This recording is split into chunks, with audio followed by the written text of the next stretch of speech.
La population mondiale a fortement augmenté depuis les années 1950, passant de 3 à 7,5 milliards en 2020.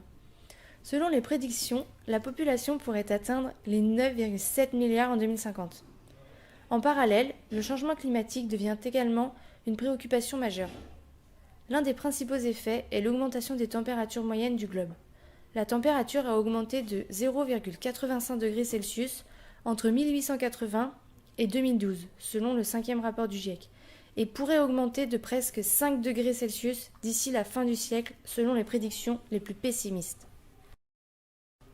Le changement climatique et l'augmentation de la population sont des menaces directes pour la sécurité alimentaire, notamment dans les pays en développement. L'aquaculture marine présente une source potentielle de protéines pour nourrir la population humaine. Cependant, l'élevage de poissons carnivores nourris avec de la farine de poisson, donc utilisant trop d'eau et d'énergie, et l'ajout d'antibiotiques ne présente pas une solution pérenne et durable.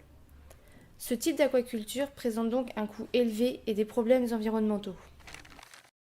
Des scientifiques, dont Sylvain Gilles, ont imaginé un système qui évite les problèmes de l'aquaculture conventionnelle, le système aquacole à recyclage intégral, le SARI.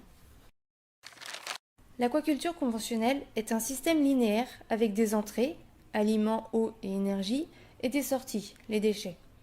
Le SARI est un nouveau système d'élevage qui consiste en un écosystème artificiel en circuit fermé. Ce système est circulaire et permet un recyclage total de l'eau et des déchets.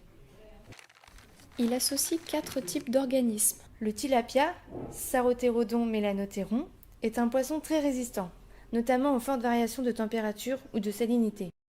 Les microalgues, végétaux aquatiques microscopiques, sont ici des chlorelles, des algues vertes unicellulaires.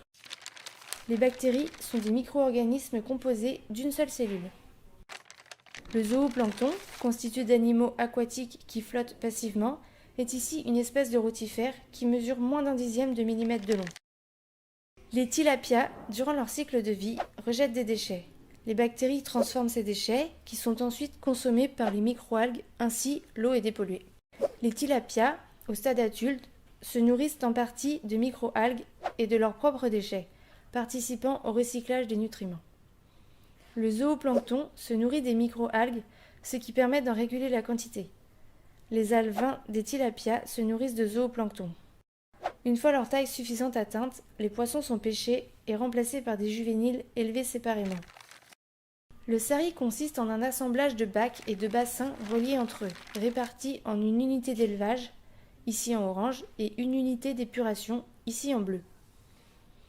L'unité d'élevage est composée de bacs accueillant les alevins et les juvéniles et de bacs de grossissement réservés aux adultes. Tous les poissons de cette unité sont nourris avec un aliment extérieur. L'unité d'épuration est composée de 3 bassins parallèles. Les bassins d'épuration 1 et 2 accueillent les tilapias de la même espèce qui ne sont pas alimentés. Le bassin 3 est réservé à l'élevage de zooplancton. Les espèces de plancton et de bactéries sont déjà présentes dans l'eau d'élevage prélevée en lagune. L'élevage en circuit fermé, surtout en eau verte, c'est-à-dire contenant des algues, des bactéries, etc., permet d'éviter l'introduction et la propagation des maladies. Ce système performant a inspiré le projet Nutrilapia, qui présente 2 objectifs principaux. Premièrement, le but est de contribuer au transfert du SARI au Sénégal via l'accompagnement à la création de l'entreprise aquacole Sénaqua. Le second objectif consiste à déterminer les besoins nutritionnels du tilapia afin de formuler un aliment adapté à leurs besoins. Cet aliment serait conçu à base des produits agricoles locaux, ainsi il serait économique et écologique. Comme le système est économique en eau, en énergie et utilise des aliments conçus localement, il est idéal pour être implanté durablement dans les pays en voie de développement. Pour conclure, le SARI est un système durable, économique et écologique. Sa force est le recyclage total des déchets et de l'eau. Il permet des économies d'aliments, de fertilisants, d'énergie et d'eau jusqu'à 90%. Face aux enjeux contemporains, le SARI est une alternative de production alimentaire durable.